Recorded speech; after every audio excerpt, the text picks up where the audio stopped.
أشهد أن لا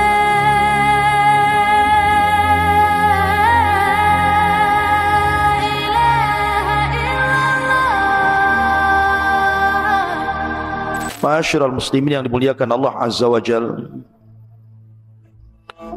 kita tahu bahawa hari ini banyak anak-anak muda yang salah kaprah ketika mencari idola. Tentu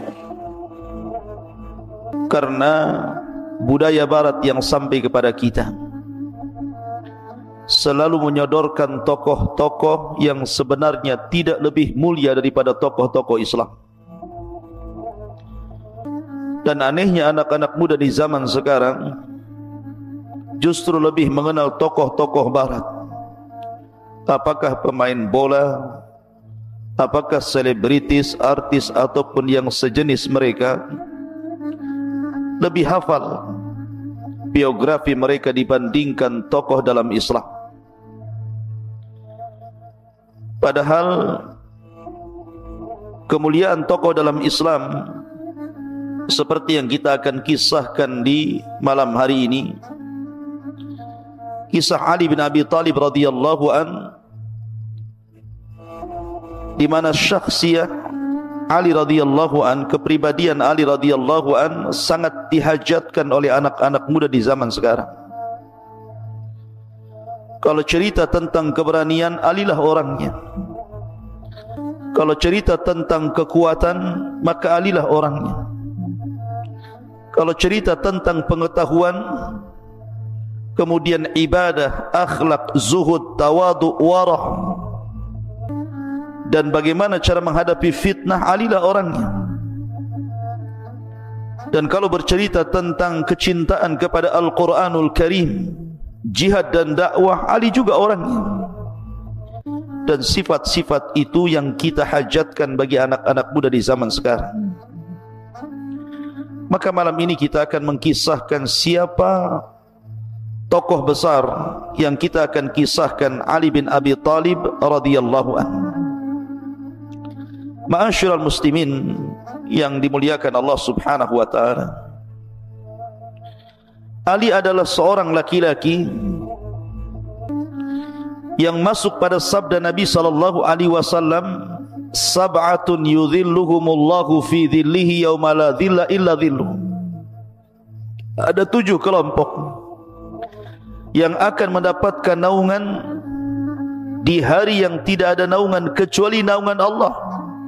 Salah satunya adalah syabun nasha'a fi ibadatillah, anak muda yang tumbuh di atas ibadah kepada Allah Subhanahu wa taala. Ali lah orangnya. Seluruh kehidupannya di atas ibadah, di atas jihad, di atas akhlak, di atas ketaatan kepada Allah Subhanahu wa taala. Ketika berusia 10 tahun, maka Ali radhiyallahu anhu sudah hidup satu rumah bersama Nabi sallallahu alaihi wasallam. Makan bersama Rasul, minum bersama Rasul, jalan bersama Rasul, keluar masuk bersama Rasul, sehingga dia paling hafal bagaimana akhlak Nabi sallallahu alaihi wasallam. Sehingga Ali radhiyallahu an betul-betul menyaksikan bagaimana permulaan dakwah, permulaan nubuwah dan kerasulan Nabi sallallahu alaihi wasallam, dan apa yang dilakukan orang-orang musyrik kepada Nabi sallallahu alaihi wasallam. Karena Ali radhiyallahu an tidak pernah lepas di samping Nabi sallallahu alaihi wasallam sejak zaman jahiliyah ataupun setelah dia masuk Islam. Tidak pernah berlepas bersama Nabi sallallahu alaihi wasallam. Wajar kalau seandainya banyak hadis-hadis Rasul yang menjelaskan tentang keutamaan Ali bin Abi Thalib radhiyallahu anhu. Ma'asyiral muslimin yang dimuliakan Allah Subhanahu wa taala, Ali adalah orang ketiga yang mula-mula masuk Islam dan yang keempatnya Nabi sallallahu alaihi wasallam. Karena ketika itu di permulaan dakwah tidak banyak orang yang masuk Islam. Hanya Abu Bakar Siddiq radhiyallahu an dari kalangan orang dewasa, kemudian Ali sendiri dari kalangan anak-anak, dan Zaid ibnul Harith dari kalangan budak. Itulah mula-mula masuk Islam. Dan yang keempatnya Nabi SAW. Ma'asyiral muslimin yang dimuliakan Allah Subhanahu wa taala. Makanya Anas bin Malik radhiyallahu an mengatakan, "Anna Aliyan huwa ibnul Islamil awwal." Kata Anas bin Malik radhiyallahu an bahwa Ali adalah anak Islam yang pertama kali sebelum yang lainnya.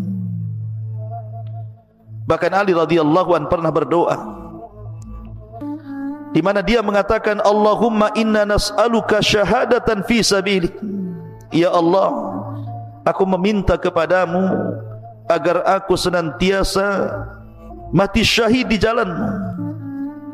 Dan Ali radhiyallahu anhu diberikan usia cukup panjang, 63 tahun, sama dengan usia Rasul, dan dia habiskan usianya hanya untuk berdakwah, beribadah, berjihad, dan menyumbangkan seluruh waktu dan tenaganya untuk Islam. Ali radhiyallahu an adalah orang yang sangat dicintai Allah dan Rasulnya, dan juga mencintai Allah dan Rasulnya. Dan dia dihadiahi Nabi SAW untuk menikah dengan salah satu putrinya, Fatimah bintu Rasulullah SAW. Makanya kalau seandainya kita mau berbangga, maka Ali layak untuk berbangga, karena Ali radhiyallahu an banyak memiliki keistimewaan baik secara nasab ataupun secara keutamaan. Siapa yang bisa menandingi Ali radhiyallahu an? Pamannya Ja'far, Sayyidus Syuhada, pemimpinnya para syuhada. Istrinya Ali radhiyallahu an, Fatimah bintu Rasulullah sallallahu alaihi wasallam, Sayyidun Nisa'i fil Jannah, pemimpinnya para wanita di surga. Kemudian anak-anaknya Hasan dan Husain, Sayyidah Syababi Ahlil Jannah, pemimpin anak-anak muda di surga. Dan dia sendiri adalah Khalifatul Islam, pemimpin Islam setelah Abu Bakar, Umar, kemudian Uthman. Maka dialah yang pertama kali menjadi khalifah dari Bani Hashim, karena Abu Bakar dari Bani Taim, Umar dari Bani Adi, dan Uthman dari Bani Umayyah, dan dia satu-satunya khalifah dari Bani Hashim.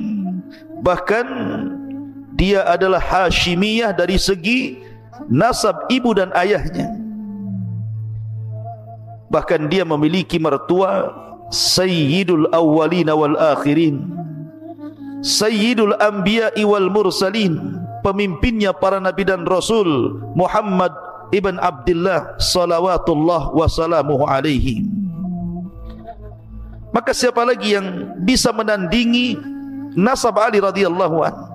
Wajar kalau Ali radhiyallahu an berbangga dengan itu. Ma'asyiral muslimin yang dimuliakan Allah azza wa jalla. Bahkan kalau cerita keberanian, maka dia orang yang pertama kali melakukan mubarazah, adu tanding dalam peperangan, dan yang pertama kali berperang dalam Islam ketika perang Badar. Maka Ali radhiyallahu an ketika itu memegang bendera dari arah pasukan sebelah kanan. Kebiasaan perang dulu tentu ada mubarazah. Mubarazah itu artinya adu tanding, mana jagoanmu, ini jagoan saya. Maka ketika itu orang-orang musyrik Arab mengeluarkan beberapa jagoan mereka. Dikeluarkanlah Al-Walid ibn Uthbah ibn Rabi'. Kemudian juga dikeluarkan yang lainnya, orang-orang yang memiliki kekuatan bagi orang-orang musyrik. Dan ketika itu Nabi SAW mengeluarkan Ali bin Abi Talib, kemudian juga Hamzah dan Abu Ubaidah ibnul Harith ibnu Ammi Ali radhiyallahu an. Dan yang pertama kali maju siapa? Ali, melawan Al-Walid ibn Utbah ibn Rabi', dan Ali berhasil membunuhnya. Dan dia orang yang pertama kali mubarazah dan berperang dalam umat ini. Dan itu menunjukkan keberanian Ali, padahal Ali ketika itu usianya saat perang Badar masih 20 tahun. Subhanallah. akan tetapi sudah mencetak sejarah. Ma'asyiral muslimin yang dimuliakan Allah Subhanahu wa taala, Ali radhiyallahu an masuk Islam ketika usia 10 tahun.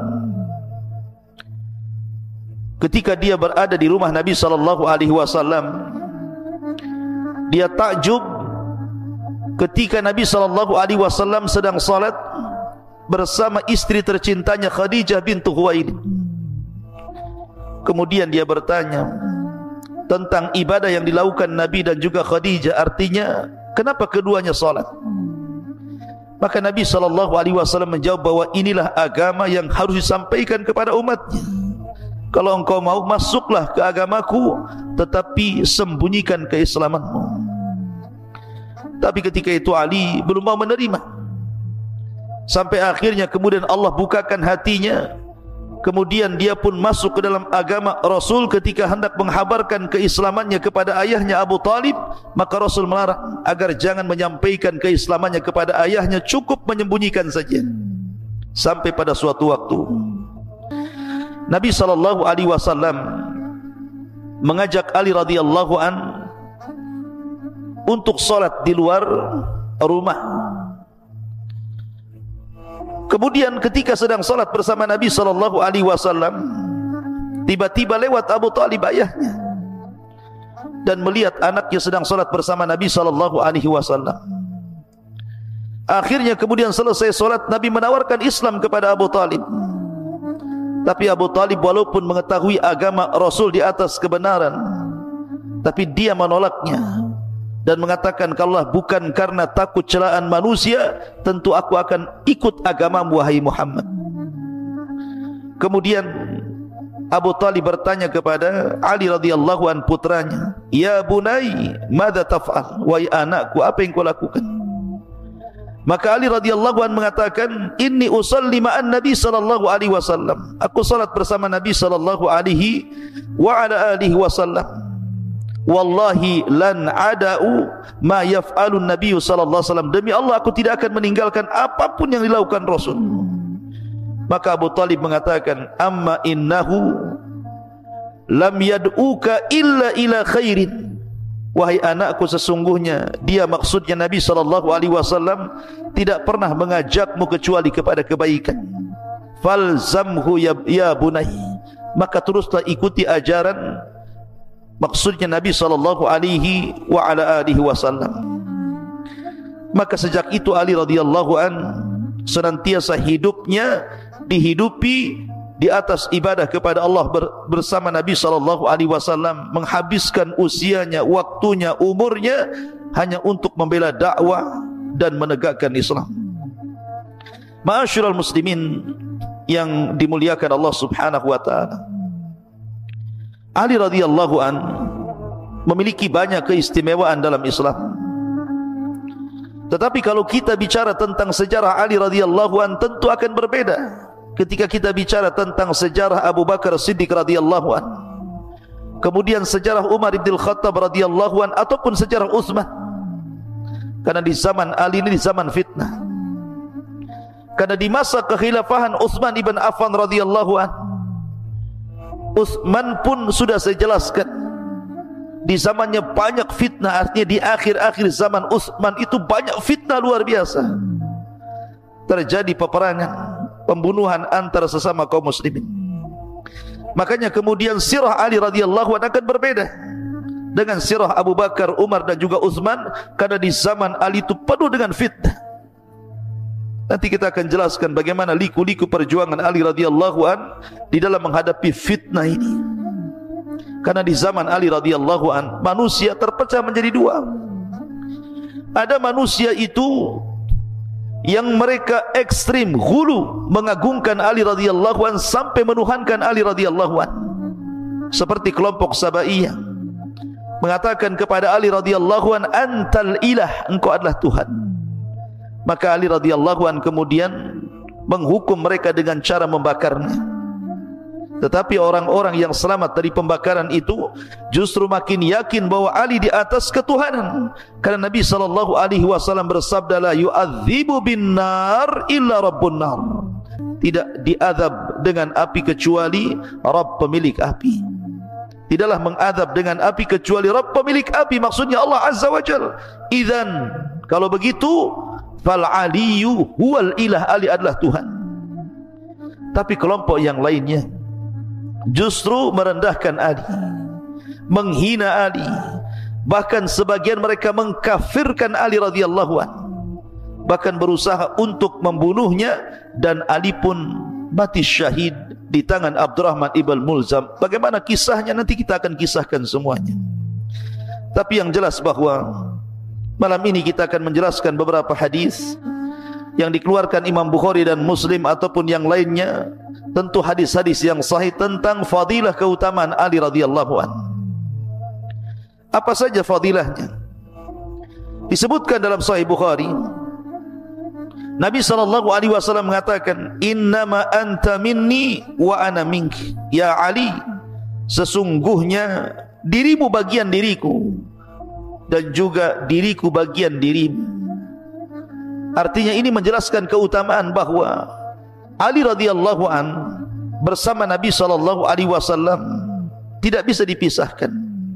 Siapa yang membenci Ali artinya membenci Rasul, dan siapa yang mencintai Ali artinya mencintai Nabi SAW.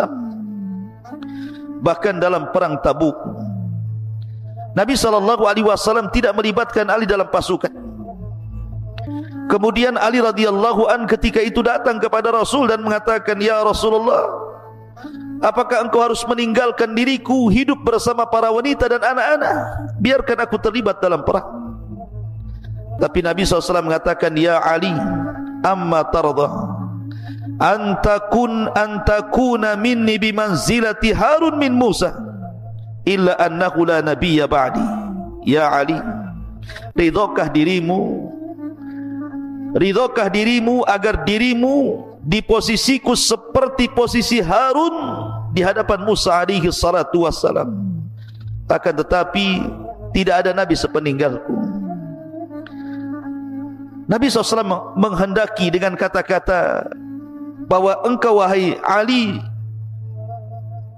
ridhokah engkau wahai Ali bahwa engkau sekedudukan sama dengan Harun di tengah-tengah Nabi Musa. Di sini gara-gara hadis ini tersesatlah satu kelompok yang disebut dengan Syiah. Mereka menganggap bahwa ini wasiat kekhilafahan kepada Ali radhiyallahu anhu sepeninggal Nabi SAW, sehingga sebagian mereka sampai berani mengkafirkan Abu Bakar, Umar dan Utsman karena merebut kekhilafahan Ali setelah Nabi SAW. Mereka salah paham dengan hadis ini. Hadis ini tidak ada isyarat wasiat ke sana.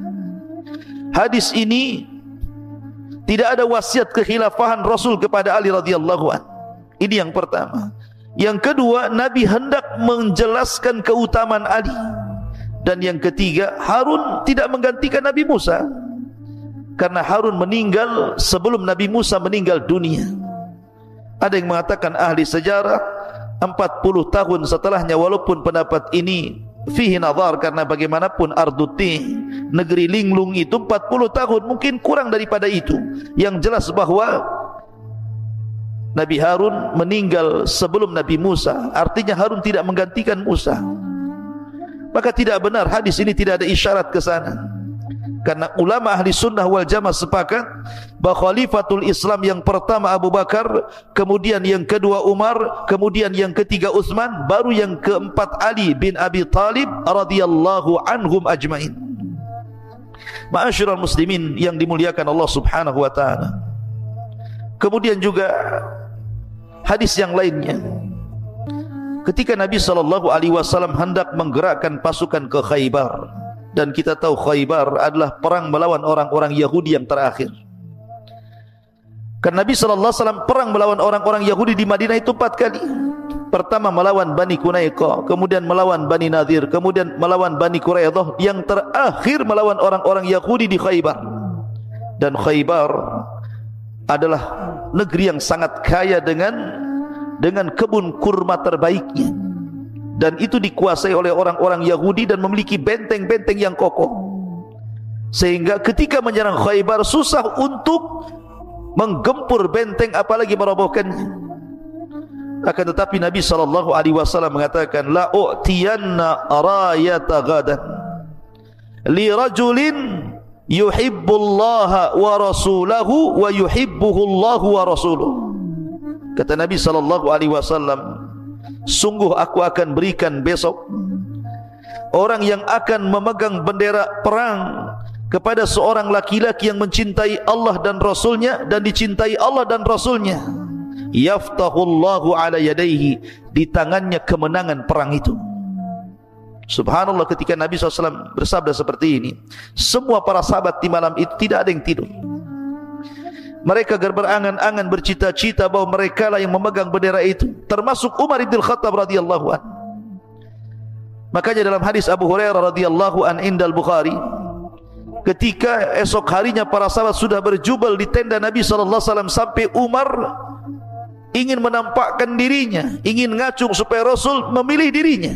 Kata Umar, demi Allah, aku tidak suka untuk menjadi pemimpin kecuali hari itu. Tetapi Nabi SAW justru mencari orang yang tidak ada dan tidak hadir di situ. Kata Rasul, aina Ali?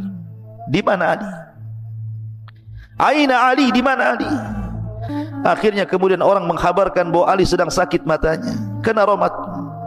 Tapi Nabi SAW mengatakan, panggil Ali kemari. Kemudian Ali pun kemudian didatangkan ke hadapan Rasul. Kemudian Nabi SAW fabasaka fi ainaihi, Rasul pun kemudian meludahi kedua mata Ali radhiyallahu an. Terjadilah mukjizat Rasul.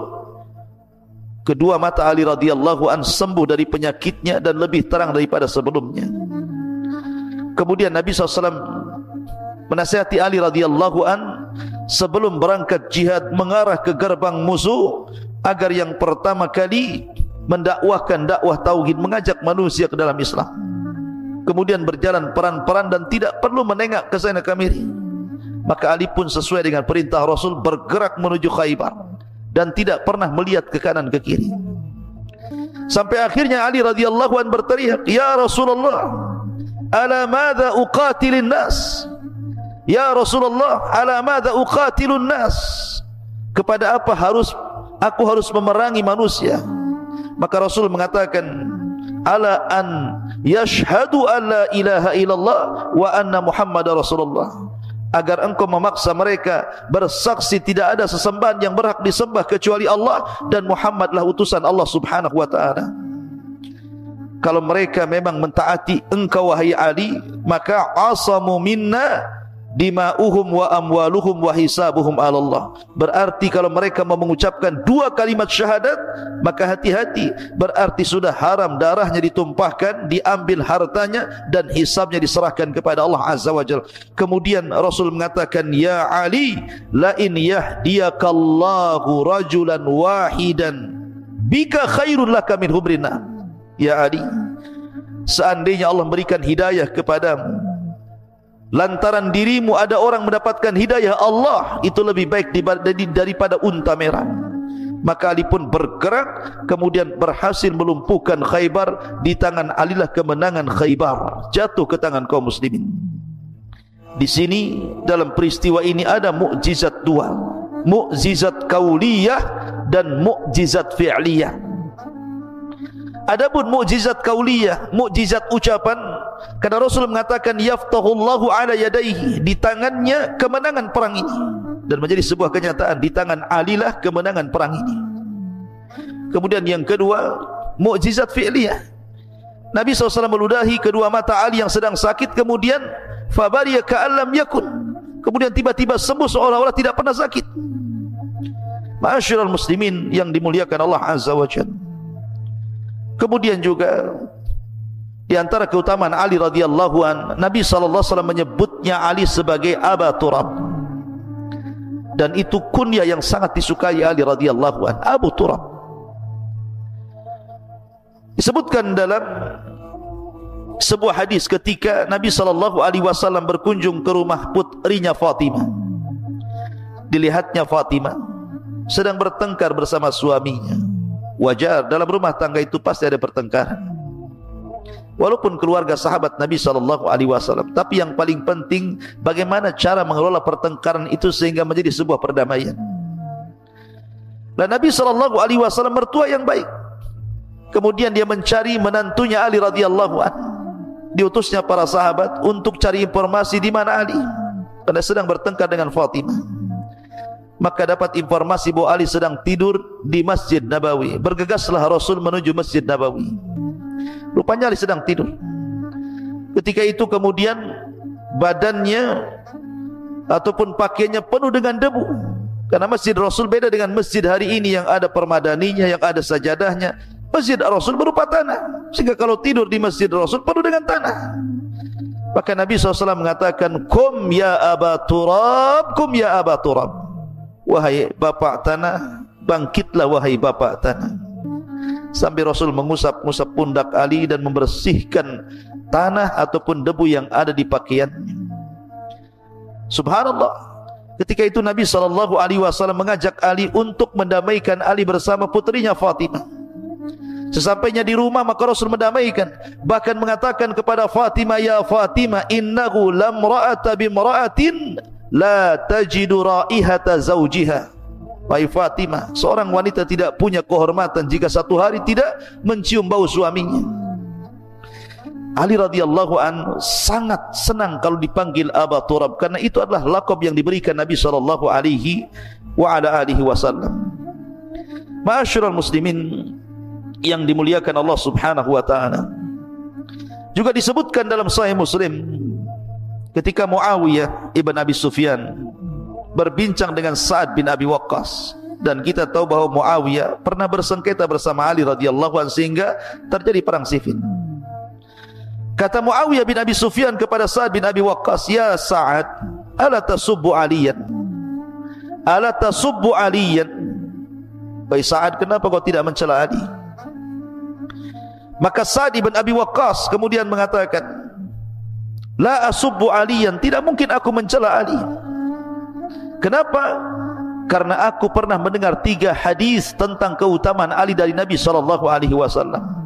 Hadis yang pertama yang tadi saya bacakan, ya Ali anta bimanzilati Harun min Musa, ala tardha an takuna bimanzilati Harun min Musa. Ya Ali, ridhokah engkau untuk kedudukanmu sama seperti Harun terhadap Musa? Kemudian yang kedua, la utiyanna rayata gadan, aku akan berikan bendera besok pagi kepada orang yang mencintai Allah dan Rasulnya dan dicintai Allah dan Rasulnya. Artinya Ali dicintai Allah dan Rasulnya. Tidak mungkin aku mencela orang yang dicintai Allah dan Rasulnya. Kemudian yang ketiga, ketika turun ayat, Qul ta'alau nad'u abna'ana wa abna'akum wa nisa'ana wa nisa'akum wa anfusana wa anfusakum thumma nabtaghir falan fanaj'al la'natallah 'alal kadhibin. Maka Rasul kemudian memanggil Ali, Fatimah, Hasan, Husain. Kemudian Rasul mengatakan, Allahumma haula'i min ahli baiti. Ya Allah, mereka adalah ahli baitku. Kata Sa'ad, tidak mungkin aku mencela Ali.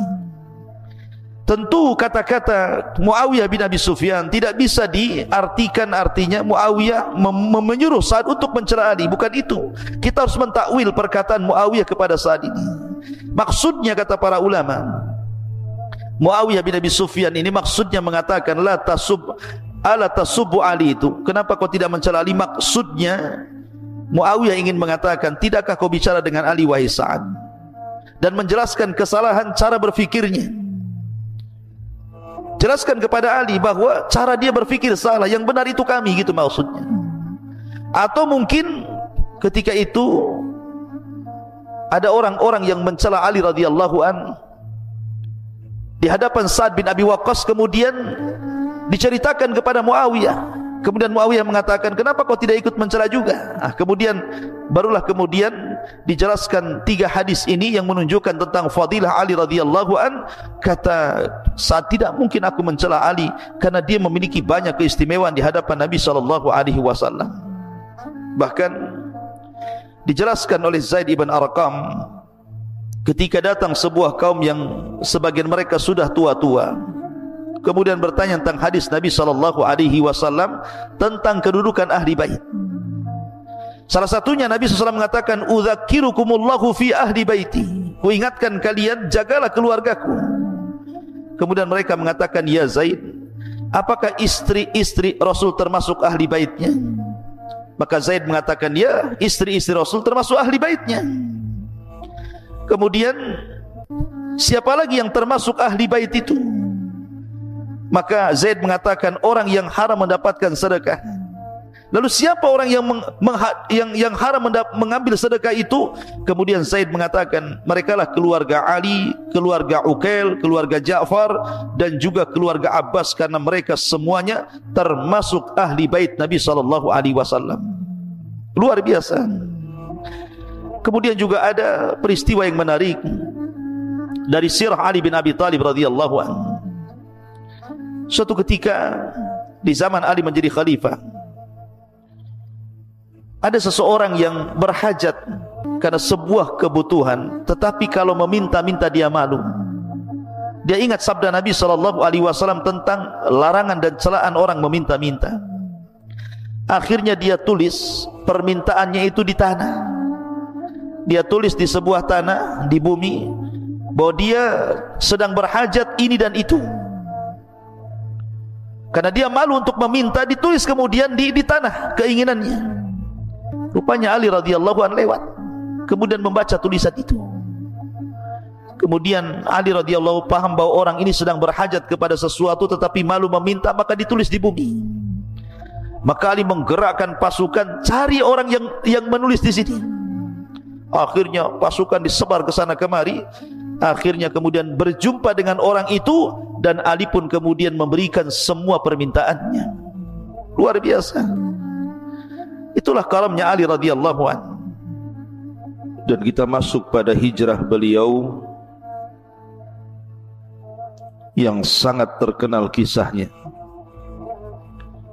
Karena Ali radhiyallahu anhu dipercaya Nabi SAW untuk menggantikan beliau fi firashil mauti, pada kasur kematian. Karena ketika Nabi SAW hijrah atau diizinkan hijrah oleh Allah Subhanahu wa taala bersama Abu Bakar Siddiq radhiyallahu an, Nabi SAW meminta Ali radhiyallahu an untuk menduduki tempatnya di rumahnya yang kala itu sedang dikepung oleh orang-orang musyrik Arab. Ada beberapa alasan kenapa Nabi SAW meletakkan Ali di situ. Padahal bisa saja Ali radhiyallahu an terbunuh di situ. Pertama, karena Nabi SAW masih memiliki tanggungan hutang, di mana kebiasaan Nabi SAW ma'ruf baik di saat jahiliyah ataupun di zaman sudah tersebarnya Islam. Orang-orang musyrik Arab itu masih mempercayakan harta-harta mereka dititipkan di rumah Nabi SAW. Sehingga ketika Nabi SAW hendak hijrah, ada beberapa barang yang belum dikembalikan kepada pemiliknya. Maka dia minta kepada Ali radhiyallahu an untuk mengembalikan barang-barang itu setelah hijrahnya beliau bersama Abu Bakar Siddiq radhiyallahu an. Makanya Rasul menahan Ali untuk tidak hijrah bersama-sama. Alasan yang kedua, karena Nabi SAW tahu Ali tidak mungkin dibunuh, karena Ali adalah putra daripada Sayyidul Arab. Abu Talib adalah Sayyidul Arab. Tidak mungkin orang-orang kemudian berani membunuh Ali radhiyallahu an, dan akan berhadapan dengan orang-orang Quraisy. Dengan sebab itu maka Nabi SAW yakin bahwa Ali akan selamat. Maka kemudian setelah Nabi SAW hijrah duluan bersama Abu Bakar Siddiq radhiyallahu an, barulah kemudian disusul oleh Ali radhiyallahu an, sehingga Allah Subhanahu wa taala firmankan tentang hijrahnya Ali, wa minan nasi man yashri nafsahu ibtigha'a mardatillah wallahu raufum bil ibad. Dan sebagian manusia ada yang menjual dirinya untuk mencari keridhaan Allah Subhanahu wa taala, dan Allah zat yang maha rauf, maha baik bil ibad dengan hamba-hambanya. Ali telah mengorbankan dirinya untuk Islam. Lah maka tepat pada usia beliau 22 tahun, sebagaimana beberapa riwayat yang disebutkan oleh Ibnu Athir, maka Ali radhiyallahu an keluar hijrah sendirian. Apabila datang di siang hari, maka Ali radhiyallahu an akan beristirahat. Karena kalau berjalan di siang hari itu, maka manusia akan melihatnya. Dan apabila datang di malam hari, barulah Ali kemudian berjalan sendirian dari Mekah ke Madinah, menghadapi tantangan perjalanan hijrah yang sangat berat sekali. Belum lagi kejaran orang-orang Quraisy, ataupun mungkin binatang-binatang buas dalam perjalanannya. Tetapi karena demi memperjuangkan akidah dan juga agama Islam, maka tantangan-tantangan hijrah bisa dilalui Ali radhiyallahu an, sehingga ketika sampai saja Ali di Kuba, ketika Nabi sallallahu alaihi wasallam mempersaudarakan orang-orang Muhajirin dan Ansar, maka Nabi sallallahu alaihi wasallam mengatakan, anta akhi fid dunya wal akhirah. Engkau wahai Ali adalah saudaraku di dunia dan di akhirat. Ya, Nabi sallallahu alaihi wasallam mempersaudarakan dirinya dengan Ali, sebagaimana Abdurrahman bin Auf disaudarakan oleh Rasul dengan Sa'd bin Rabi'.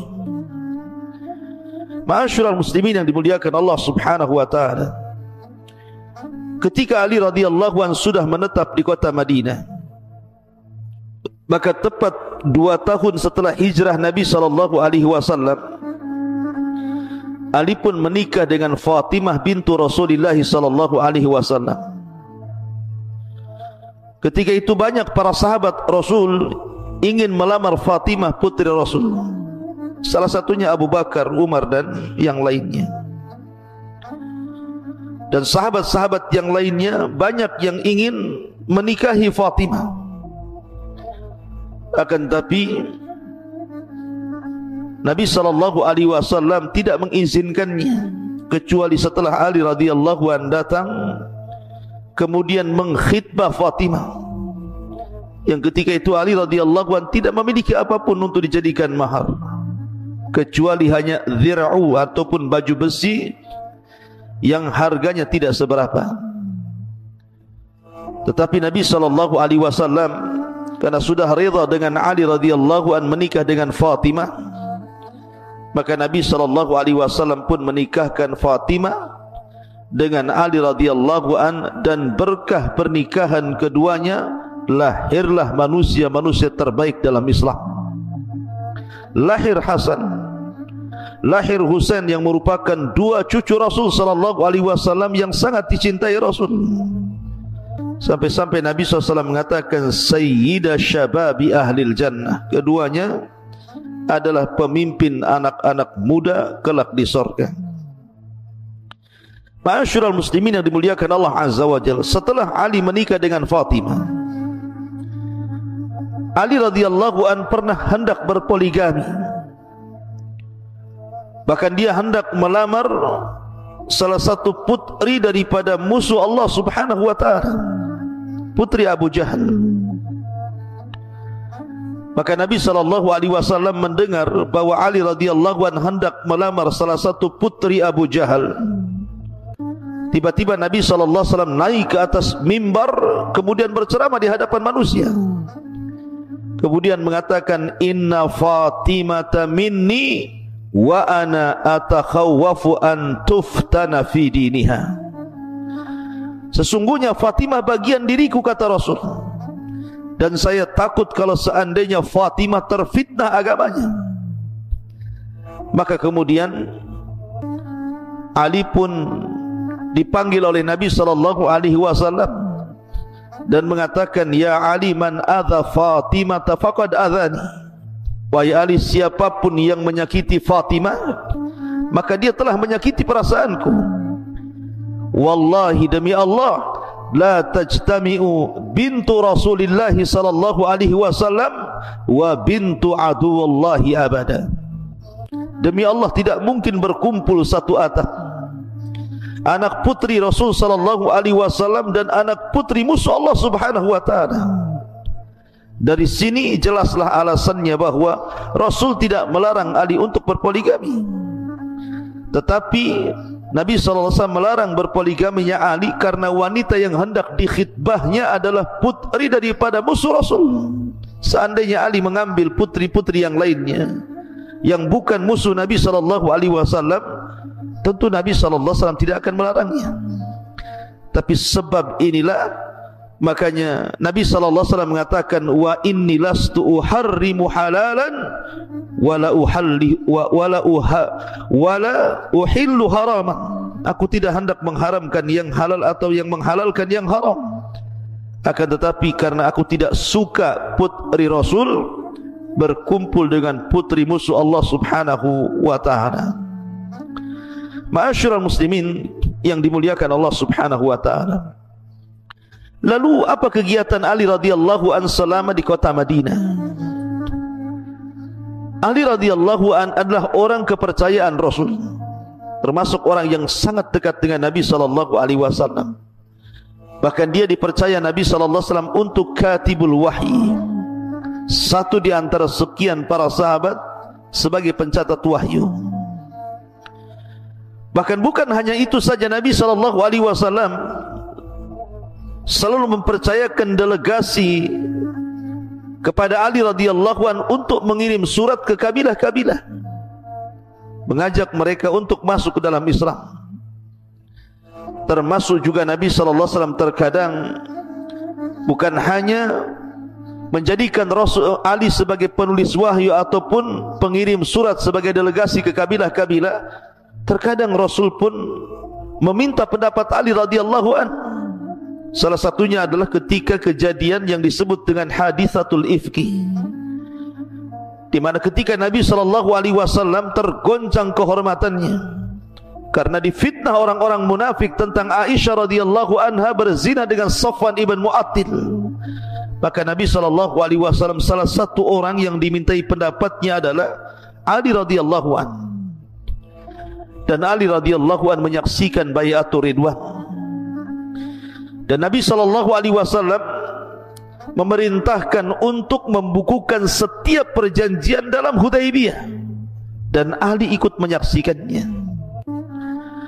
Kemudian juga Ali radhiyallahu an pernah diutus Nabi sallallahu alaihi wasallam ke Yaman. Karena Nabi sallallahu alaihi wasallam ketika mengutus Khalid ibn Walid ke Yaman untuk berdakwah kepada orang Yaman selama 6 bulan, tidak ada satupun yang masuk Islam. Makanya kemudian Nabi SAW mempercayakan Ali radhiyallahu an untuk menggantikan Khalid berdakwah di Yaman. Dan subhanallah, setelah Ali radhiyallahu an terjun langsung dakwah ke Yaman, banyak kabilah-kabilah yang masuk Islam, salah satunya kabilah Hamadan. Mereka masuk Islam di tangan Ali radhiyallahu an, kemudian diikuti banyak kabilah yang mengikuti kabilah Hamadan untuk masuk ke dalam Islam. Ma'asyiral muslimin yang dimuliakan Allah Azza wa Jalla, adapun keberanian Ali dalam dunia pertempuran tidak diragukan lagi. Ali itu dikenal dengan syaja'ahnya, keberaniannya. Dalam perang Badar yang merupakan perang perdana, kita tahu bahwa dalam Islam itu ataupun dalam peperangan tempo dulu, kita tahu bahwa ada istilah mubarazah. Mubarazah itu adu tanding. Sebelum berperang, maka masing-masing mengeluarkan jagoan masing-masing untuk adu tanding siapa yang kalah, siapa yang menang. Karena itu yang akan mempengaruhi kalah dan tidaknya sebuah pertempuran. Maka ketika itu Ali radhiyallahu an yang pertama kali dikeluarkan sebagai jagoan dalam Islam. Dan subhanallah, ketika itu orang-orang jahiliyah mengeluarkan Al-Walid ibn Utbah Maka Ali radhiyallahu an dengan mudah membunuh Walid ibn Utbah, kemudian juga membunuh 20 orang-orang musyrik dalam perang Badar, sehingga Allah menangkan dalam perang ini. Kemudian juga di perang Uhud, Ali radhiyallahu an adalah salah satu pembawa bendera, dan dia menjadi tameng bagi Nabi sallallahu alaihi wasallam. Walaupun dalam perang ini mengalami kekalahan, tapi Ali radhiyallahu an satu di antara sahabat yang tidak lari dalam pertempuran sampai selesai pertempuran. Bahkan dalam perang Khandaq, perang Ahzab, ketika itu orang-orang musyrik mengeluarkan Amr ibn Wud, orang yang tidak pernah terkalahkan dalam gulat selama bergulat, karena kebiasaan orang-orang Arab itu olahraga mereka adalah bergulat. Dan Amr ibn Wud ini orang yang ditakuti.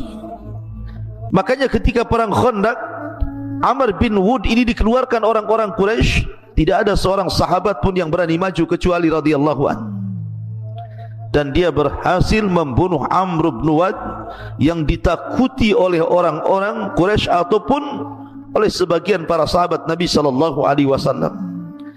Kemudian juga dalam perang Khaybar, Ali radhiyallahu an melawan Marhab, seorang Yahudi yang sangat besar badannya, yang sangat ditakuti. Makanya Ali radhiyallahu an sampai kemudian berbangga, ana alladhi sammatni ummi Haidarah, tahukah engkau bahwa aku orang yang diberi nama ibuku sebagai macan hutan. Dari sini kata para ulama, tidak mengapa sombong dalam sebuah pertempuran, sebagaimana tidak mengapa seseorang itu menipu dalam pertempuran, karena intinya kemenangan. Maka kemudian dia pun, Ali pun radhiyallahu an mampu mengalahkan Marhab dan membunuhnya. Kemudian juga dalam perang Khaybar ini juga Ali radhiyallahu an di tangannya bendera kemenangan, yang Nabi sallallahu alaihi wasallam mengatakan, la utiyanna rayata ghadan li rajulin yuhibbuhullah yuhibbullaha wa rasuluhu wa yuhibbuhullahu wa rasuluhu. Akan kami berikan bendera kepada seseorang yang mencintai Allah dan Rasulnya dan dicintai Allah dan Rasulnya. Yaftahullahu ala yadaihi, di tangannya kemenangan. Maka Ali radhiyallahu anhu rupanya orang yang dipilih Rasul untuk memegang bendera itu dan memimpin perang, dan di tangannya Khaybar jatuh ke tangan kaum muslimin.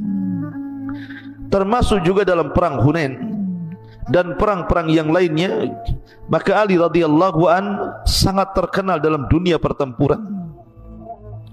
Di masa Abu Bakar Siddiq radhiyallahu an, maka Ali radhiyallahu an sangat dipercaya Abu Bakar untuk menjadi istisyar. Jadi apapun keluhan-keluhan Abu Bakar, maka Abu Bakar selalu minta pendapat Ali radhiyallahu an. Termasuk ketika Abu Bakar memerangi orang-orang murtad, maka dia minta pendapat Ali radhiyallahu an. Termasuk ketika Abu Bakar mengarahkan pasukan ke Rum, maka Abu Bakar pun minta pendapat Ali radhiyallahu an. Dan juga di zaman Umar ibn Khattab radhiyallahu an juga sama. Ali menjadi mustasyarnya Umar ibn Khattab radhiyallahu an. Bahkan salah satu putri Ali radhiyallahu an, Ummu Kulthum, dinikahkan Ali dengan Umar ibn Khattab radhiyallahu an. Bahkan Umar pernah mengatakan kepada Ali radhiyallahu an, a'udzu billah an Aisyah fi qaumin lasta fihim ya Abul Hasan. Aku berlindung kepada Allah untuk hidup di sebuah kaum yang engkau tidak ada di situ, wahai Abul Hasan. Dan itu pujian Umar ibn Khattab radhiyallahu an kepada Ali radhiyallahu an, laula aliyun la halaka Umarun. Bahkan Umar mengatakan, kalaulah bukan karena Ali, tentu hancurlah Umar ibn Khattab radhiyallahu an. Artinya bahwa ada kedekatan Ali dan juga Abu Bakar, begitu juga ada kedekatan Ali dengan Umar ibn Khattab radhiyallahu an, tapi tentu berbeda dengan masa Utsman ibn Affan radhiyallahu an. Karena di zaman Utsman ini terjadi fitnah. Di akhir-akhir kekuasaan Utsman ini terjadi fitnah besar, di mana datang gelombang para pemberontak dari pemberontak yang terkena hasut Abdullah ibn Sabah. Bahkan orang-orang itu sengaja mengadu domba Ali dengan Utsman bin Affan radhiyallahu anhu dengan mengatakan, kalau kita melepaskan baiat kepada Utsman, maka Ali telah siap membaiat dirinya. Padahal itu fitnah mereka. Mereka hendak mengadu domba Ali dengan Utsman. Makanya ketika Utsman mendengar bahwa Ali hendak membaiat dirinya karena kabar burung dari anak-anak muda yang hendak memberontak, dia panggil Ali. Dan Ali tidak sebagaimana tuduhan mereka. Ali tetap membaiat ataupun setia dengan Utsman ibn Affan. Makanya Ali lah yang kemudian diutus Utsman untuk berdialog dengan para pemberontak itu. Ketika para pemberontak kemudian mengatakan kepada Ali radhiyallahu an, kenapa kami memberontak kepada Utsman? Kemudian memberikan beberapa alasan, salah satunya Utsman membakar mushaf lah, salah satunya Utsman kemudian menjadikan para pemimpin sigharus sahabah dan juga meninggalkan kibarus sahabah, salah satunya Utsman kemudian mementingkan keluarganya untuk dijadikan pemimpin-pemimpin daerah, dan macam-macam alasan mereka. Tetapi dengan entengnya Ali membantah syubhat-syubhat para pemberontak itu. Akan tetapi semua takdir Allah subhanahu wa ta'ala. Akhirnya para pemberontak itu membunuh Utsman ibn Affan dengan cara yang sadis. Lah dari sinilah kemudian sejarah Ali radhiyallahu an menjadi khalifah dimulai. Makanya sering saya katakan bahwa kalau kita cerita tentang Ali akan berbeda ceritanya atau alur ceritanya ketika kita bicara tentang Abu Bakar, Umar ataupun Utsman. Karena pemerintahan Ali itu sudah dimulai dengan fitnah. Jadi pemerintahan Ali itu sudah dimulai dengan berjalannya fitnah karena terbunuhnya Utsman. Makanya liku-liku biografi Ali ketika menjadi khalifah itu luar biasa. Maka kisahnya banyak seputar pemberontakan, seputar peperangan, seputar pengkhianatan, dan begitu seterusnya. Artinya bahwa biografi Ali ini setelah menjadi khalifah lebih banyak bicara tentang fitnah, bicara tentang peperangan antara kaum muslimin melawan kaum muslimin, antara Ali dan Muawiyah di perang Siffin, antara Ali dan kubu Aisyah di perang Jamal, dan antara Ali dengan orang-orang Khawarij gitu ya, dan begitu seterusnya. Masyarul muslimat yang dimuliakan Allah subhanahu wa ta'ala, Hamzah bin Abdul Muttalib adalah satu dari 4 paman Nabi SAW yang hidup sampai Nabi diangkat menjadi Nabi dan Rasul. Paman Rasul kan banyak, tetapi yang hidup sampai kerasulan atau kenabian Nabi kita Muhammad SAW hanya 4 pamannya saja, yang 2 mukmin dan 2 kafir. Adapun yang mukmin Hamzah dan Abbas. Hamzah dan Abbas masuk Islam dan baik keislamannya. Adapun yang kafir Abu Lahab dan Abu Talib. Tapi walaupun demikian berbeda sikap. Abu Lahab lebih kepada memusuhi Nabi SAW, tapi Abu Talib lebih kepada membela Nabi SAW. Jadi di sini kalau kita ringkas, paman Rasul terbagi menjadi 3. Ada yang tetap di atas kekafirannya dan menjadi musuh Nabi. Dialah Abu Lahab. Ada yang tetap kafir tapi justru membela Nabi SAW, dialah Abu Talib. Dan ada yang betul-betul masuk ke dalam Islam dan menjadi sahabat Nabi SAW, dialah Hamzah dan juga Abbas radhiyallahu anhuma. Adapun Hamzah sendiri dari kecil sudah terbiasa dididik sebagai pemburu. Jadi dia dikenal sebagai pemburu. Dan yang diburunya itu bukan binatang-binatang biasa, tapi binatang-binatang buas, seperti singa, harimau dan yang semacamnya. Makanya kemudian setelah dia masuk Islam, gelar yang disematkan kepada Hamzah adalah Asadullah wa Asadu Rasuli. Dia singanya Allah dan singanya Rasul. Lalu bagaimana kisah keislamannya? Satu hari kita tahu bahwa permusuhan musuh-musuh Nabi SAW, sebagaimana sudah saya jelaskan, itu teramat sangat sengit sekali, terutama dari Fir'aunnya umat ini, Abu Jahal, atau namanya Amr ibn Hisham, atau julukannya Abul Hakam. Jadi Abu Jahal ini satu hari mencaci maki Nabi SAW dengan sangat keji sekali.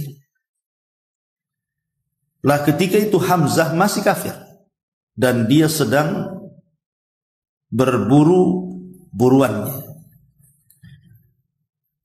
Kemudian makian daripada Abu Jahal ini kedengaran oleh seorang budak. Budak ini adalah yang punya Abdullah ibn Jad'an. Jadi Abdullah ibn Jad'an itu punya seorang budak. Itulah budak Abdullah ibn Jad'an ini mendengar bagaimana Abu Jahal itu mencaci, memaki, menghina, merendahkan Nabi SAW dengan sedemikian keji. Jadi ketika Hamzah ini pulang dari pemburuannya, kebiasaan dia sebelum pulang ke rumah, setiap dia habis berburu maka dia selalu tawaf di Ka'bah. Kemudian selepas tawaf dia akan menyalami orang-orang yang berada di sekitarnya. Lah disitulah dia berjumpa dengan budaknya Abdullah ibn Jad'an. Kemudian budaknya Abdullah ibn Jad'an ini menceritakan bahwa anak saudaramu, maksudnya Nabi kita Muhammad SAW, sudah dihinakan oleh Abu Jahal dengan makian-makian yang tidak pantas untuk diucapkan. Entah kenapa tersulut emosinya. Hamzah ini tersulut emosinya. Bagaimanapun Rasul adalah anak pamannya, anak daripada saudaranya, ponakan bahasa kita. Jadi tidak jadi dia pulang, malah dia mencari Abu Jahal. Kemudian setelah berjumpa dengan Abu Jahal tidak basa-basi, sementara busur dan anak panah masih di tangan, dia langsung kemudian mengatakan, "Atashtuma ibna akhi?" Apakah engkau sudah mencaci maki anak saudaraku? Kemudian langsung dihentakkan busur panah itu dan mengenai wajah Abu Jahal. Kemudian terluka dan mengeluarkan darah sampai tersungkur. Tentu orang-orang Abu Jahal ada di sekitar situ, tidak terima bagaimanapun Abu Jahal itu tokoh besar. Kok bisa kemudian disakiti seperti itu? Hampir-hampir mereka hendak mengeroyok Hamzah. Tapi tiba-tiba Abu Jahal mengatakan, "Da'uhu, jangan, biarkan dia. Fa inni qad syatamtu ibna akhihi." Karena aku sudah mencela anak saudaranya. Jujur Abu Jahal di sini. Ya. Kemudian Hamzah langsung kemudian berpidato di hadapan orang. "Apakah engkau sudah mencela anak saudaraku sementara aku di atas agamanya?" Padahal dia belum masuk Islam tuh. Ya. Dia justru mengucapkan dengan kemarahannya, "Kalian berani mencela anak saudaraku padahal aku berada di atas keyakinannya." Sebab kata-katanya inilah dia masuk Islam. Padahal ketika ngomong seperti itu hidayah belum ada tuh. Tapi gara-gara kemarahannya dan tersulut emosi, justru penyebab itulah dia masuk ke dalam agama Nabi SAW, bersahadat di hadapan Rasul. Ma'asyiral muslimat yang dimuliakan Allah Subhanahu wa taala. Lah Hamzah sendiri ketika dia sudah masuk Islam, maka memperkuat Islam. Bagaimanapun dia tokoh dari tokoh-tokoh Quraisy, kemudian pemberani, dan tidak ada orang yang berani kepada dia, sehingga wajar dengan keislamannya itu menambah kejayaan Islam. Lah ketika kemudian markas yang sudah saya ceritakan, Arqam atau Darul Arqam, yang merupakan markas pertama atau rumah Islam yang dijadikan markas oleh Nabi SAW, maka Hamzah berada di situ. Makanya ketika Umar bin Khattab radhiyallahu anhu di atas kekafiran belum masuk Islam, kemudian dia menuju rumah dari Arqam, apa kata Hamzah? Lihat si Umar itu. Kalau dia datang dengan kebaikan, ahlan wa sahlan wa marhaban. Tapi kalau dia datang dengan keburukan, maka dia akan berhadapan dengan pedangku. Itulah keberanian Hamzah ibn Abi Talib, ibn Abdul Muttalib. Ma'asyiral muslimat yang dimuliakan Allah Subhanahu wa taala. Lah Hamzah sendiri dia kan masuk Islam di tahun kedua sebelum hijrah. Nabi SAW artinya dia termasuk daripada as-sabiqun al-awwal. Orang-orang yang mula-mula masuk Islam yang Allah katakan dalam At-Taubah ayat 100, as-sabiqun al-awwaluna minal muhajirin wal ansar walladzina tabauhum bi ihsan radhiyallahu anhum wa radu'an. Jadi Hamzah ini termasuk as-sabiqun al-awwalun. Orang-orang atau sahabat-sahabat yang mula-mula masuk Islam. Dan hubungan dia dengan Nabi SAW selain daripada paman, dia juga adalah sepersusuan dengan Nabi SAW. Jadi saudara sesusu dengan Rasul karena disusui oleh satu wanita, Suwaibah, ya, ada yang mengatakan Suwaibah, wallahu a'lam. Kemudian yang kedua, posisi dia sebagai paman Nabi SAW. Dan dia adalah salah satu penasehat dari 14 sahabat yang menjadi penasehat Nabi SAW. Memang tidak jauh umurnya. Jadi umur Hamzah dengan Rasul itu hanya beda 2 tahun saja.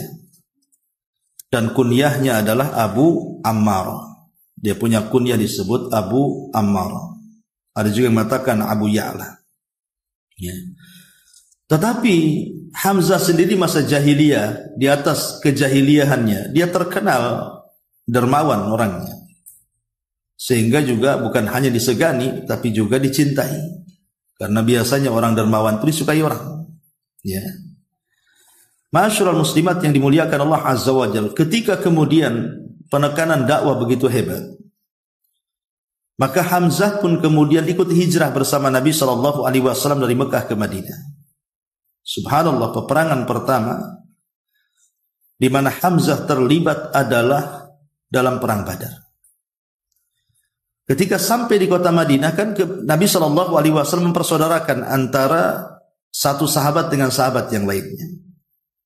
Lah Hamzah ini kemudian dipersaudarakan oleh Nabi SAW dengan Ali radhiyallahu anhu, atau dengan Zaid ibnul Harithah al-Kalbi. Jadi Hamzah dipersaudarakan oleh Nabi SAW dengan Zaid ibnul Harithah al-Kalbi. Karena begitu Nabi untuk merekatkan, untuk saling ada perasaan tolong menolong dengan satu yang lainnya. Karena bagaimanapun hijrah itu kan sendiri-sendiri meninggalkan keluarga. Jadi supaya merasa punya keluarga, maka dipersaudarakan antara orang-orang muhajirin dan orang-orang ansar itu. Lah Hamzah ini sekali lagi terkenal dengan Asadullah. Terkenal dengan Asadullah. Artinya singa Allah Subhanahu wa ta'ala dalam peperangan. Dan singa Nabi SAW. Bayangkan ketika perang Badar. Dan perang Badar itu perang yang pertama kali dilakukan Nabi SAW sepanjang hayat beliau. Beliau tidak pernah perang. Itulah perang perdana yang disebut dengan Badar Kubra. Ada seorang musyrik yang terkenal garang. Orang musyrik ini terkenal garang. Ya. Dan kalau gulat itu tidak pernah terkalahkan. Namanya Al-Aswad ibnu Abil Asad. Jadi Al-Aswad ibn Abil Asad ini terkenal jagoannya orang-orang musyrik. Kalau kelahi, gulat tidak pernah kalah. Jadi sebelum terjadi peperangan Badar, kita tahu bahwa yang menguasai air di Badar itu adalah tentara Nabi. Rasul berhasil menguasai air. Ya, bagaimanapun air sangat dihajatkan dalam sebuah peperangan kan gitu. Jadi Rasul menguasai air di Badar itu. Jadi Al-Aswad ibn Abil Asad ini bernazar, walaupun air itu dikuasai oleh kaum muslimin, saya akan tetap datang ke air itu. Aku akan meminumnya, atau aku akan terbunuh, atau aku akan membunuh orang-orang muslim itu. Itu nadarnya Al-Aswad ibn Abil Asad. Memang dia pemberani. Maka dengan kudanya dia pacu menuju tempat air yang dikuasai kaum muslimin itu. Rupanya sebelum sampai di tempat air itu, Hamzah sudah menghadangnya. Kemudian ditebas kakinya, dia pun jatuh. Sekali tebas, dia jatuh. Siapa Hamzah? Hamzah orang yang ahli dalam pertempuran.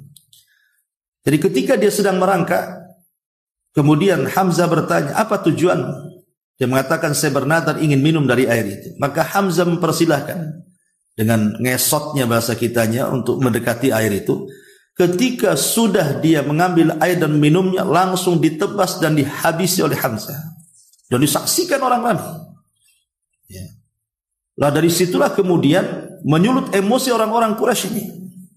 Kita tahu di perang Badar ini, pemimpin-pemimpin Quraisy itu rata-rata pemimpin-pemimpin besar karena masih hidup semuanya. Abu Jahal masih hidup, Umayyah masih hidup, Utbah, Syaibah itu kan pembesar-pembesar itu masih hidup terlibat dalam perang ini. Di mana tidak emosi gitu ya, jagoannya dibunuh. Ya. Lah kebiasaan zaman dulu ya, zaman dulu kalau perang, karena zaman dulu perang ya hadap-hadapan dengan pedang, lain dengan zaman sekarang sembunyi-sembunyi ya. Jadi orang dulu itu kalau sebelum perang maka menggunakan sistem mubarazah. Mubarazah itu adu tanding, bahasanya mana jagoanmu, ini jagoanku, ayo tempur. Jadi sebelum perang besar itu mereka akan membuat perang kecil, di mana antar jagoan dari kedua belah pihak itu akan adu tanding di situ. Lah ketika itu Nabi SAW mengeluarkan 3 jagoannya. Salah satunya adalah Ali, kemudian Ubaidillah ibnul Harith, dan juga Hamzah Asadullah. Dan Hamzah ini memiliki ciri karena selalu meletakkan bulu di atas kepalanya, supaya tahu dan terpisahkan cirinya dengan yang lainnya. Jadi Hamzah ini ketika itu berhadapan dengan Syaibah. Syaibah itulah yang kemudian berhadapan dengan Hamzah. Syaibah jagoannya orang musyrik, sementara Hamzah jagoannya umat Islam. Maka ketika terjadi mubarazah itu, sekali hantam saja Syaibah terguling dan mati. Manusia pun takut. Dan Ali juga berhasil membunuh jagoannya orang musyrik, termasuk juga Hamzah di sini. Ya. Maka selepas itulah terjadi pertempuran sangat luar biasa di Badar. Subhanallah, tidak ada manusia yang paling banyak membunuh orang musyrik di peperangan itu melebihi Hamzah. Hamzah berhasil membunuh dengan kedua tangannya itu 33 musyrik, dan itu tidak bisa dilakukan siapapun. Dalam sebuah pertempuran ya, menghabisi 33 orang itu hadap-hadapan dengan pedang kan, tidak bisa dilakukan siapapun kecuali Hamzah.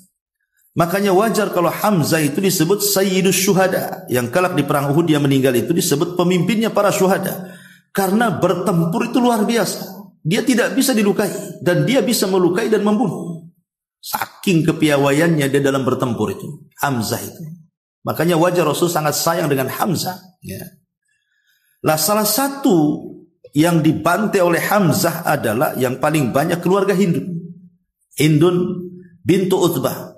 Itu bapaknya, anaknya, pamannya, suaminya, semua terbunuh di tangan Hamzah. Bayangkan, ya.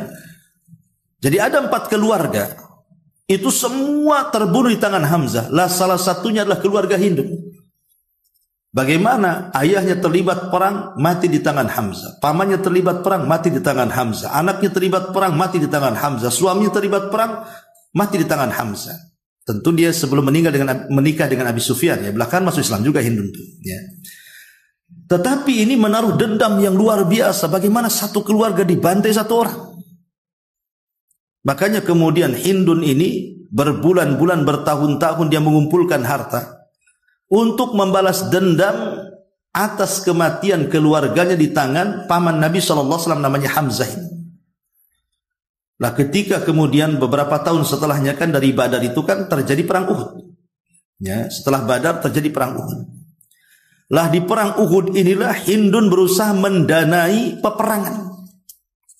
Lah kebetulan dia punya budak namanya Wahsy. Jadi budaknya itu namanya Wahsy, kunyahnya Abu Dasman atau dikenal Wahsy budak hitam.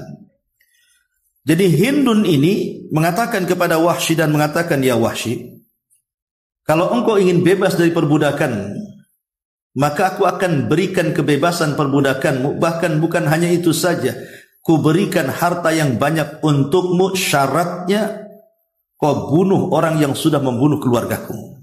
Maksudnya Hamzah bin Abdul Muttalib, bunuh dia. Ya. Kau tidak perlu terlibat dalam peperangan. Cukup kau bidik saja, karena engkau ini ahli tombak. Jadi Wahsy memang terkenal pelempar tombak. Dia kalau melempar itu jarang meleset. Wahsy ini. Itulah keahliannya di situ. Karena zaman dulu itu kan kalau peperangan punya keahlian masing-masing. Ada pemanah, ahlinya di panah, gitu. Ada di pedang, ada di kuda, ada di tombak, gitu ya. Lah Wahsy ini kebetulan dia ahli di tombak. Jadi kalau melempar tombak itu jarang meleset.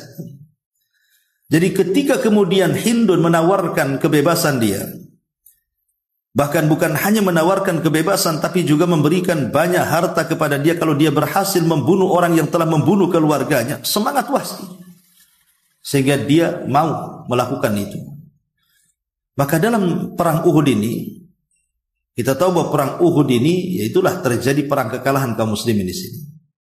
Begitulah, watilkal ayyam nudawiluha bainan nas. Hari-hari itu kan diputar ya. Kadang menang, kadang kalah, itu udah biasa manusia. Jadi ketika sengit-sengitnya itu pertempuran itu, Wahsy tidak terlibat di pertempuran. Dia hanya sembunyi-sembunyi di batu-batu, di pohon-pohon. Dia hanya membidik, melihat kelemahan Hamzah. Sebenarnya Hamzah sudah tahu siapa Wahsy. Dia sudah melihatnya. Ya, tetapi karena Wahsy ini tidak diperhitungkan, ya dianggap orang biasa, tidak mungkin berani macam-macam gitu ya. Sehingga tidak dipedulikan Hamzah. Dan di sini kata para ulama, dalam kondisi apapun dalam setiap pertempuran itu tidak boleh meremehkan orang. Ya, walaupun karena bisa saja yang dianggap remeh dia pula yang kemudian berhasil membunuh, kan begitu. Tapi Hamzah ini kan karena sudah kadung dia sedang di tengah-tengah pertempuran, ya dia pasti melayani orang-orang yang dianggap penting. Dia tidak tahu kalau Wahsy itu sudah ada tujuan jahat, dia tidak ikut bertempur, tapi dari kejauhan saja membidik-bidik kapan Hamzah lengah. Sehingga ketika betul-betul dia mendapatkan waktu yang pas gitu ya, dia lemparnya tuh tombak itu, akhirnya persis mengenai Hamzah, sehingga Hamzah roboh. Akhirnya tersiarlah Wahsy menjadi pahlawan orang musyrik. Padahal dia tidak ikut terlibat tuh, tapi karena dia membunuh Hamzah, namanya akhirnya menjadi menyeruak tuh. Bagaimana seorang Wahsy, budak yang tidak punya keahlian perang, hanya menombak, bisa membunuh Asadullah, kan itu, singanya Allah. Maka terkenal nama Wahsy ini akhirnya karena membunuh Hamzah. Nah tentu ini pukulan berat bagi Nabi SAW. Kematian Hamzah ini di tangan Wahsy. Bagaimanapun Hamzah ini banyak berjasa kepada Rasul dan orang yang paling dicintai Nabi SAW.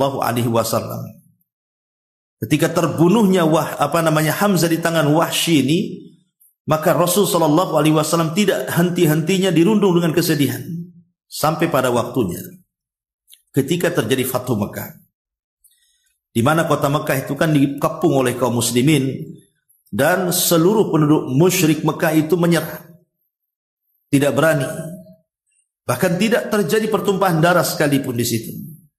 Maka Nabi SAW sampai mengatakan, siapa yang masuk Masjidil Haram dia aman.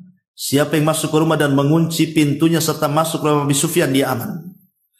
Lah orang-orang yang dulu pernah menyakiti Nabi SAW, salah satunya Wahsy, merasa bahwa dia sudah membunuh pamannya. Dia tidak tenang di Mekah karena Mekah sudah dikuasai kan. Akhirnya dia lari ke Taif. Rupanya ketika lari ke Taif, dia mendengar Rasul pun akan ke Taif. Makin sesak dadanya itu. Kemudian dia niat ingin pergi ke Yaman, ke Syam, pokoknya seolah-olah dunia yang luas itu sempit bagi dia. Tetapi terdengar kabar kepada Wahsy ini bahwa Nabi SAW akan menerima siapapun yang pernah memusuhi dia dan para sahabatnya kalau dia datang baik-baik masuk Islam. Akhirnya berita itu menenangkan Wahsy dan tidak jadi kabur ke sana kemari. Datang dia ke Nabi SAW. Kemudian dia pun menyatakan keislamannya. Tapi Nabi SAW bertanya kepada Wahsy, apakah engkau Wahsy yang membunuh Hamzah? Maka Wahsy mengatakan, ya saya Wahsy dan saya pembunuh Hamzah. Kemudian Rasul mengatakan, bisa enggak kau ceritakan bagaimana cara engkau membunuh Hamzah?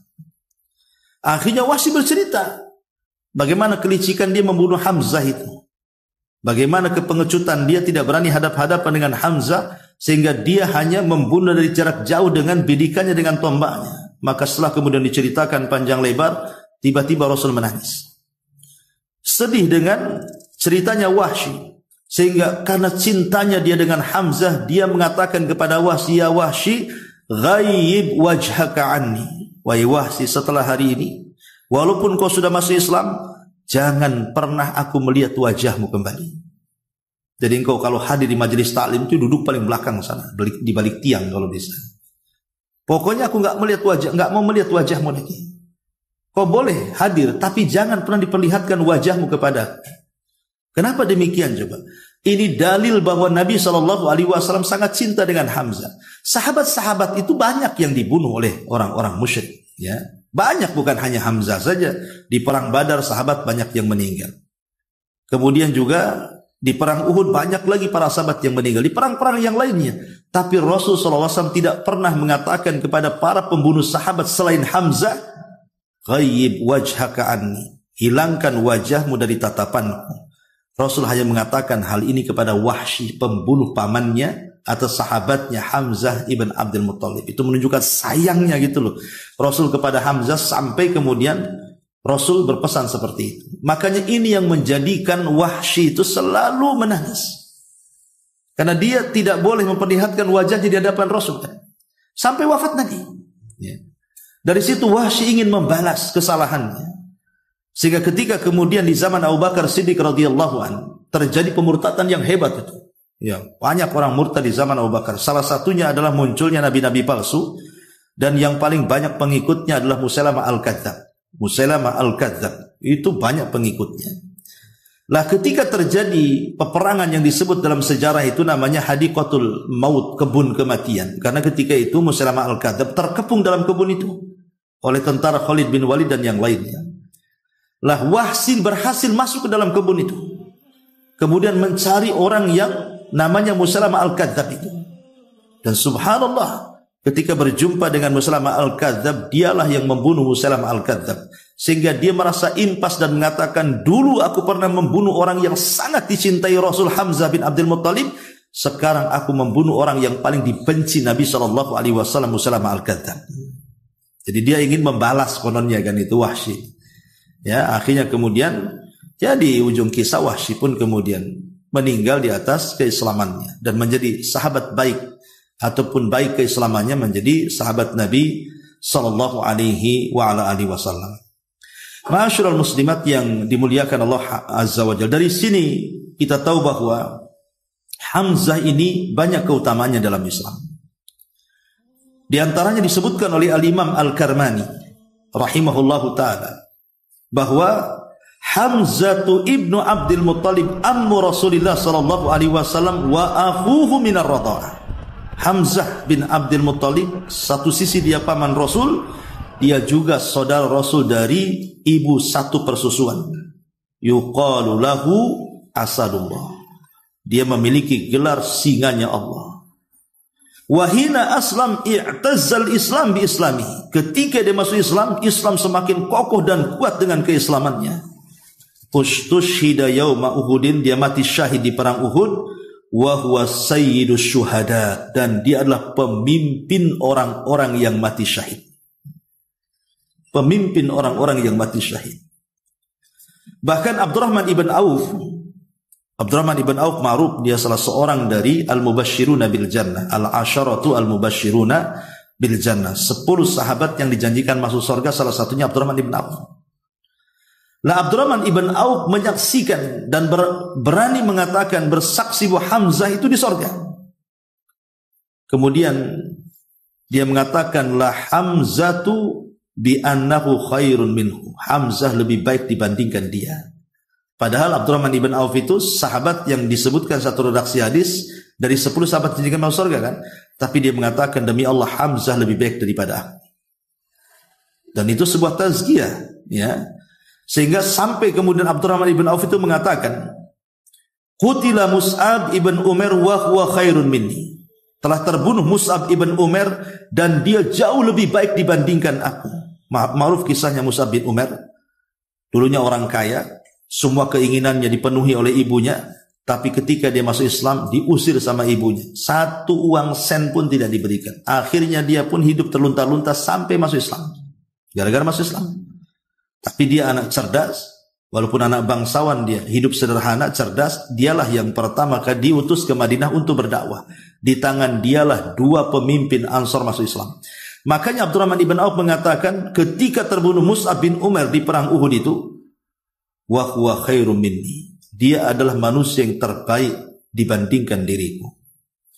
Kufina bi burdati in ghuttiya ra'suhu badat rijlah wa in ghuttiya rijlahu bada ra'suhu. Di mana ketika Mus'ab ibn Umair ini meninggal dunia, kain kafannya terbatas. Kalau ditarik ke kaki, kepalanya tampak. Kalau ditarik ke kepala, kakinya pula tampak. Coba bayangkan orang kaya tidak punya kafan karena diusir sama ibunya. Ya. Akhirnya kemudian ditarik ke kepala, kemudian kakinya ditaruh dedaunan dan dikebumikan. Kemudian kata Abdurrahman ibn Auf melanjutkan kata-katanya, wa qutila Hamzah wa huwa khairu minni. Dan Hamzah telah terbunuh mati syahid dan posisi dia lebih baik dibandingkan aku, kata Abdurrahman bin Auf. Thumma busito lana minad dunya ma busit. U'tina minad dunya ma u'tina. Wa qad khashina an takuna hasanatuna ujjilat lana thumma ja'ala yabki hatta taraka ta'am. Kata siapa? Abdurrahman ibn Auf dengan mengatakan, sungguh setelah kematian keduanya, maksudnya Mus'ab bin Umair dan Hamzah, tiba-tiba dunia dibentangkan kepada kami. Maka aku takut, katanya Abdurrahman bin Auf, jangan-jangan kebaikan kami hilang gara-gara dunia yang di hadapanku. Ketika dia itu pun menangis, yang tadinya mau makan tak jadi makan. Karena teringat dengan 2 pendekar Islam ini, Mus'ab ibn Umair dan juga Hamzah ibn Abdul Muttalib. Makanya Abu Hurairah radhiyallahu anhu ketika Hamzah mati syahid, jadi Abu Hurairah itu berdiri di hadapan jasadnya Hamzah. Ya. Apa katanya? Dijelaskan, kata Abu Hurairah, aku melihat Nabi SAW yang berdiri juga di samping jasadnya Hamzah. Dia mengatakan, aku tidak pernah melihat ada orang yang sedihnya sangat dalam melebihi kesedihan Nabi SAW ketika melihat Hamzah. Sampai-sampai kemudian Rasul mengatakan, rahmatullahi alaika, semoga Allah merahmati kamu wahai Hamzah. Fa innaka kunta ma alimtu wusulan lirrahimi fa'ulan lil khairi. Aku tahu, kata Rasul, wahai Hamzah, engkau ini sepengetahuan aku orang yang paling menyambung silaturahim dan yang paling getol untuk melakukan kebaikan. Ma'asyiral muslimat yang dimuliakan Allah Azza wa Jalla. Kenapa Rasul mengatakan seperti itu? Ketika itu kan dia lihat, karena jasadnya Hamzah itu kan robek di sini. Siapa yang robek? Hindun. Ya. Dirobek, kemudian dikeluarkan ususnya. Tapi ketika dia hendak memakan, dia tidak bisa memakannya. Kenapa? Karena Allah berusaha untuk menjaga jasadnya kan gitu. Dan tahun berapa kalau tidak salah di Arab Saudi itu pernah terjadi banjir. Sehingga akhirnya para syuhada Uhud itu yang dikubur di atas bukit Ainain itu sempat tergerus dengan banjir. Sehingga jasad-jasad para syuhada Uhud itu kan kemudian muncul ke permukaan. Subhanallah. Tidak ada satupun jasad yang rusak dari 70 syuhada Uhud itu. Sehingga oleh kerajaan Saudi akhirnya dipindah, diamankan ke tempat yang lebih tinggi supaya tidak terkena banjir itu. Di zaman itu menunjukkan bahwa Allah tidak memerintahkan bumi untuk memakan jasad-jasadnya para syuhada. Karena dikenali itu Hamzah itu ada sobekan di sini di perutnya gitu. Dikenali bahwa ini Hamzah ini kemudian oleh kerajaan Saudi baru diperbaiki kuburannya dan sekarang malah dibenteng. Ya, jadi ibu kalau pernah umroh kan hanya bisa melihat dari dalam pagar saja. Itu pun yang ada maisannya itu, ada batunya cuman beberapa sahabat, yang lainnya kan rata dengan tanah. Hampir tidak bisa kita menghitung berapa, cuman ditulis di situ orang-orang yang mati syahid saja di gerbangnya itu kan. Tapi dari sini kita tahu bahwa bagaimana kesedihan Nabi Shallallahu Alaihi Wasallam melihat kondisi Hamzah, ya tidak lain dan bukan karena kecintaan Nabi kepada Hamzah luar biasa. Makanya Abdullah bin Abbas radhiyallahu anhu dia mengatakan Nabi memerintahkan Hamzah ini untuk dibungkus dengan kain kafan. Kemudian Nabi SAW sholat. Kemudian beliau takbir 7 kali takbir. Kemudian baru meletakkan Hamzah. Kemudian Hamzah pun dikebumikan. Ya tentu masalah takbir salat jenazah ya ada yang 4 kali, ada yang mengatakan 7 kali. Tapi pendapat yang kuat adalah 4 kali takbir. Ya, takbir pertama baca Fatihah, takbir kedua baca sholawat, takbir ketiga baca doa, takbir keempat langsung salam, kan itu ya. Boleh juga berdoa dengan doa umum. Tapi itu cerita fikih.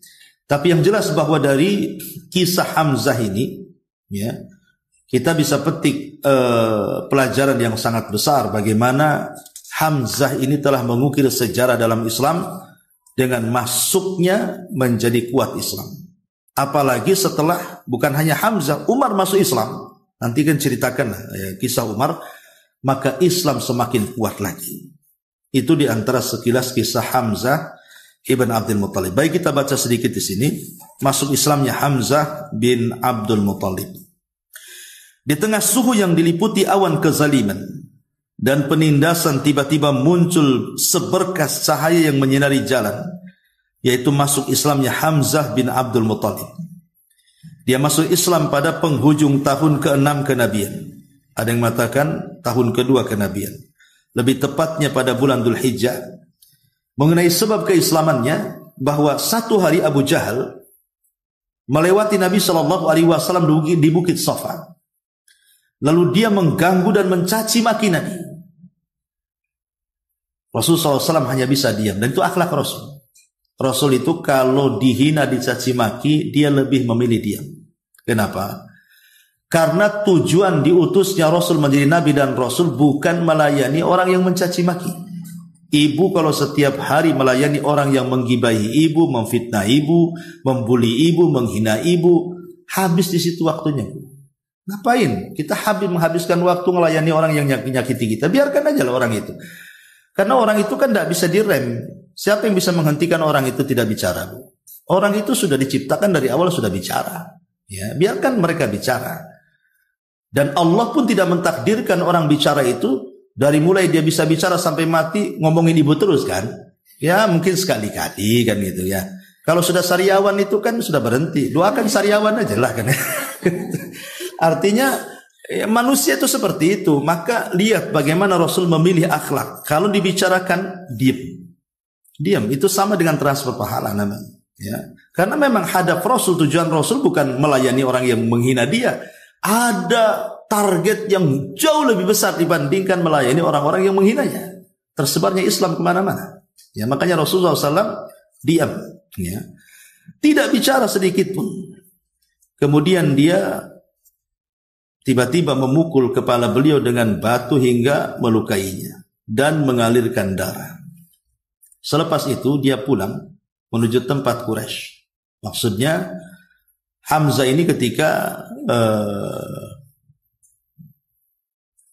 di sini Quraisy berbincang kala itu budak wanita Abdullah bin Jud'an berada di kediamannya di atas Bukit Safa dan menyaksikan kejadian tersebut yang dilakukan oleh Abu Jahal kepada Nabi. Bukan hanya sekedar melukai dengan lisannya, tapi juga dengan fisiknya kan. Sampai bayangkan Rasul dipukul dengan batu kan. Lah tentu Hamzah ini marah gitu ya. Karena melukainya bukan hanya lisan saja, sampai ke fisik. Ya. Lah ketika Hamzah pulang dari berburu dengan menenteng busur panah, maka serta merta budak perempuan tersebut, maksudnya perempuannya Abdullah bin Jad'an tadi, ya, memberitahukan kepada Hamzah perihal perlakuan Abu Jahal kepada Rasul. Maka hal itulah yang kemudian Hamzah sendiri sebagai seorang pemuda yang gagah lagi punya harga diri yang tinggi dari kalangan suku Quraisy, Hamzah marah besar dan langsung bergegas pergi dan tidak peduli dengan orang-orang yang menegurnya.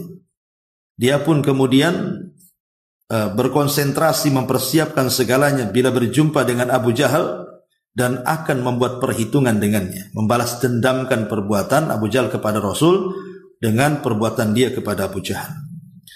Maka manakala dia masuk ke Masjidil Haram, dia langsung berdiri tegak tepat di hadapan Abu Jahal seraya berkata, "Hei si hina, engkau berani mencaci maki keponakan, padahal aku sudah memeluk agamanya." Kemudian dia memukulnya dengan busur panah dan membuatnya luka-luka dan babak belur. Melihat hal itu, sebagian orang dari Bani Makhzum, yakni dari Bani suku Abu Jahal, terpancing emosinya. Demikian pula orang-orang dari Bani Hashim, dari suku Hamzah, tidak kalah emosinya. Artinya ini sudah berhadapan-hadapan dua kabilah nih, mau perang kan? Ya. Maka Abu Jahal melerai dan berkata, biarkanlah Abu Imarah, maksudnya kunyah daripada Hamzah ini, ya, biarkan dia, jangan disakiti. Sebab aku memang telah mencaci maki keponakannya dengan cacian yang amat sangat jelek. Jadi jujur dia Abu Jahal itu. Ya. Lah keislaman Hamzah pada mulanya adalah sebagai pelampiasan harga diri seorang yang tidak sudi keluarganya dihina. Namun kemudian Allah membuatnya cinta terhadap Islam. Dia kemudian menjadi orang yang berpegang teguh pada Urwah al-Wuthqa dan menjadi kebanggaan kaum muslimin di zaman itu, di zaman sekarang bahkan sampai kiamat dibangkitkan, karena dia adalah pemimpin para syuhada.